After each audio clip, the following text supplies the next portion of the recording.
What do you think? There seems to be like Alabama maybe is the only fan base in the conference that's happy with their coach. What's your take on fan unrest? Is it worse than ever? Well, no, not really. Every year everybody wants to win, and you're not going to win every game every year. Nick's got it to the point where his fans expect that.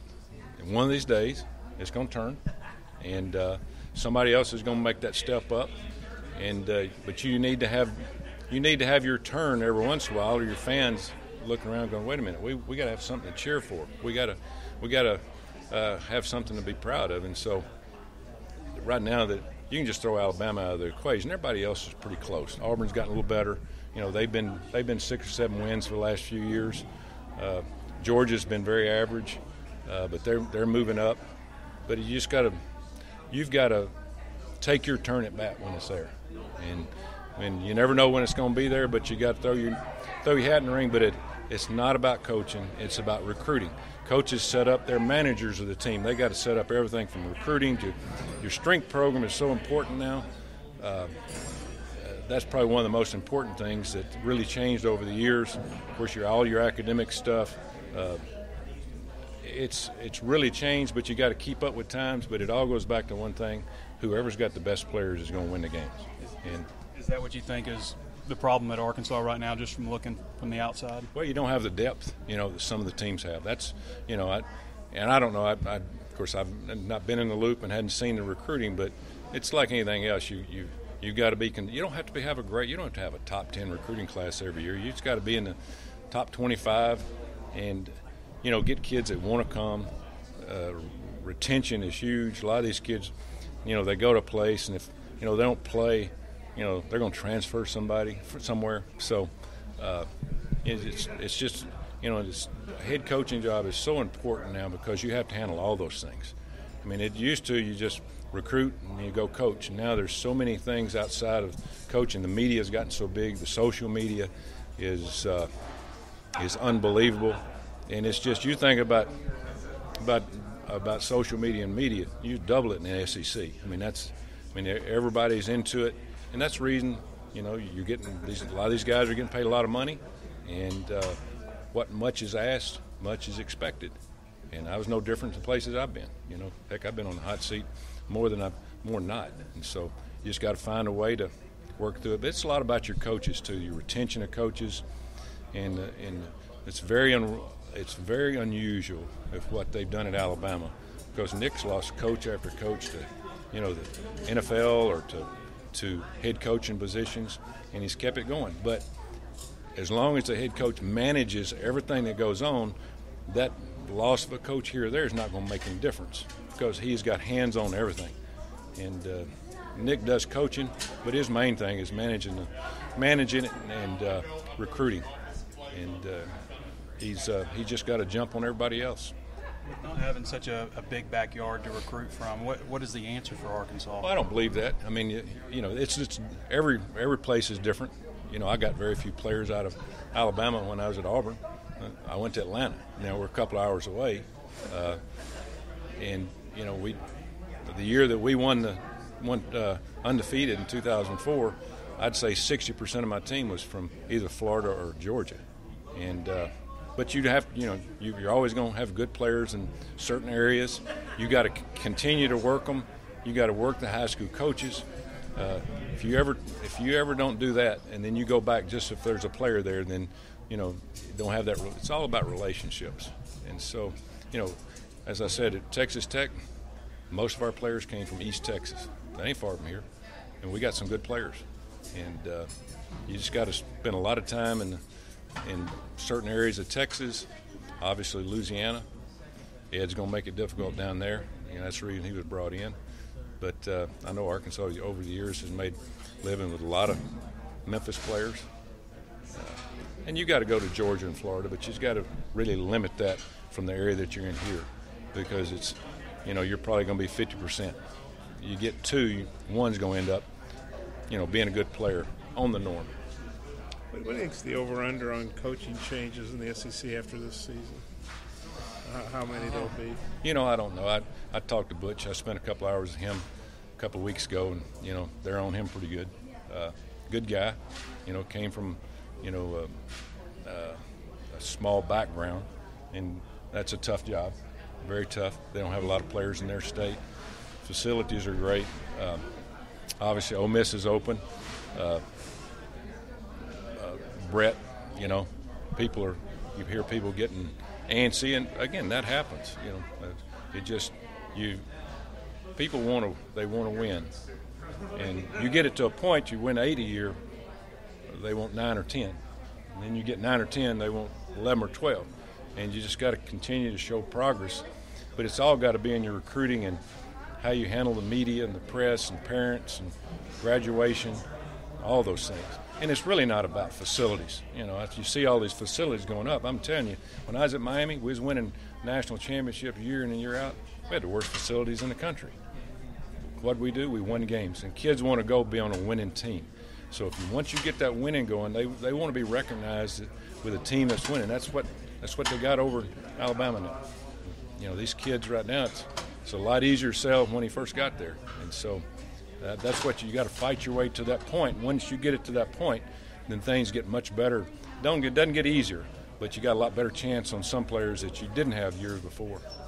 Will you get a chance to go see Brett while you're here, or is that part of the deal? No, I got to leave. I got to go back tonight, pack my clothes, and tomorrow leave for Champaign, Illinois. But yeah, you just don't have time, you know. And they don't need me around over there. They got, you know, I know it, you know.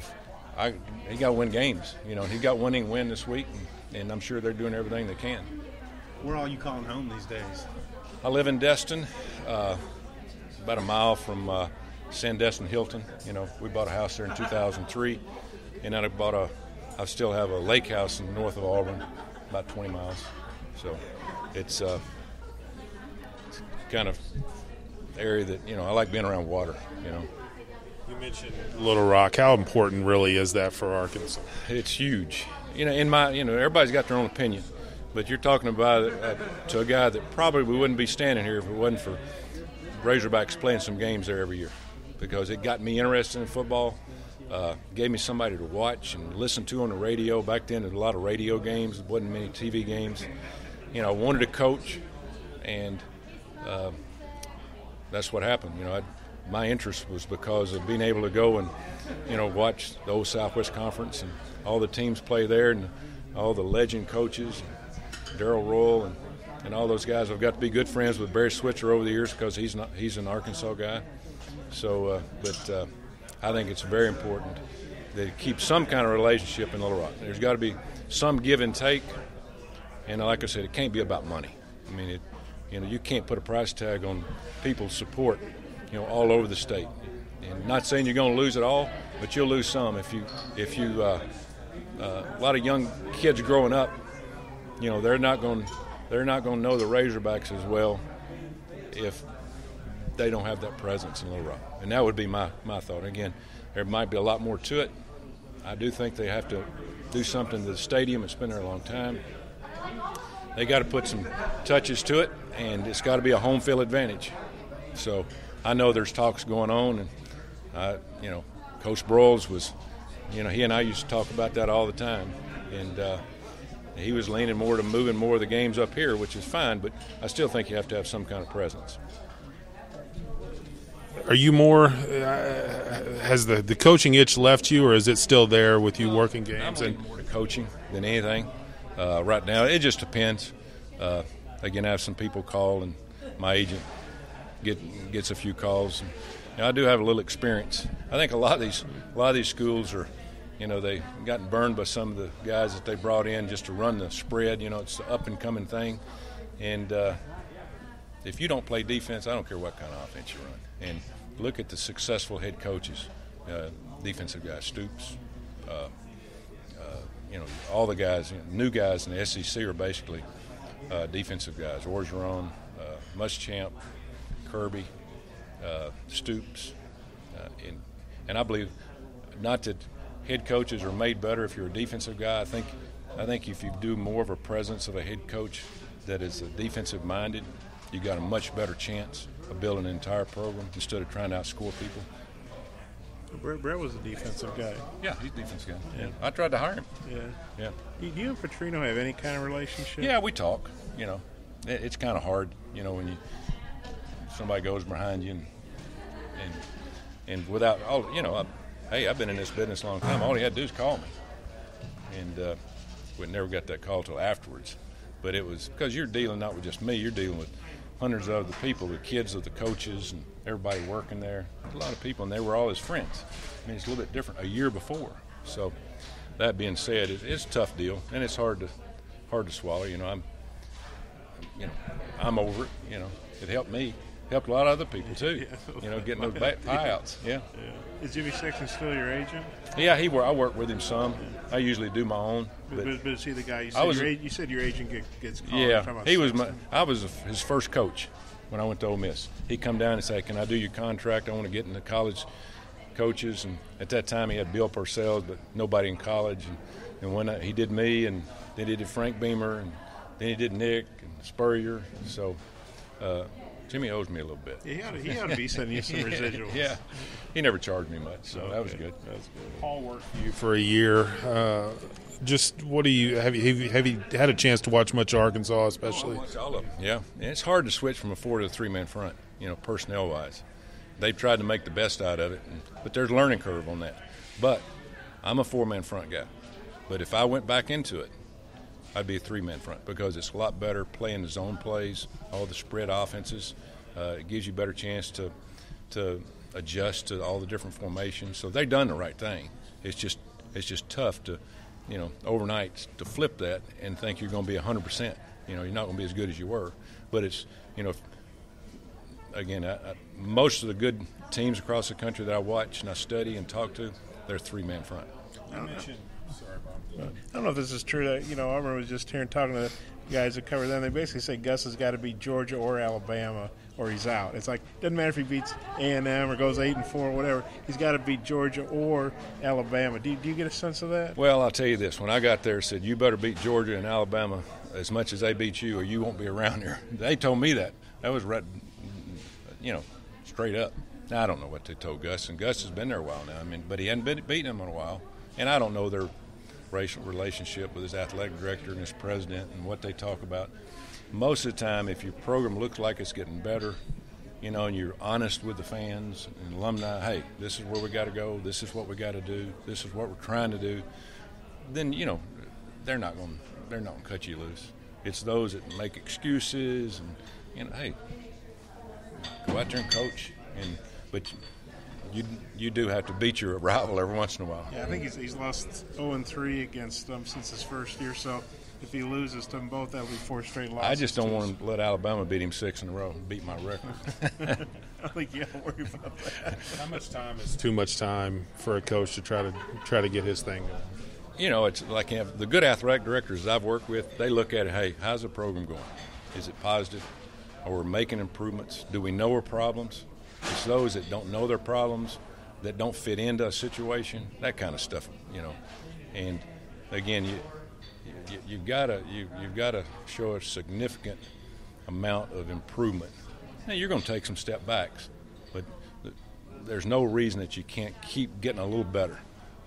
And again, it's all about you don't have to be great, just good, and have depth, and have guys playing hard. It's just there's a combination there that you have to have. And you just don't, the fans, they all complain and, hey, they stayed on my tail all the time. And I just turn around and tell them, hey, you're exactly right. We got to do that. And to me, that's how I handled it. And it worked out pretty good for me over the years. So I played against your high school team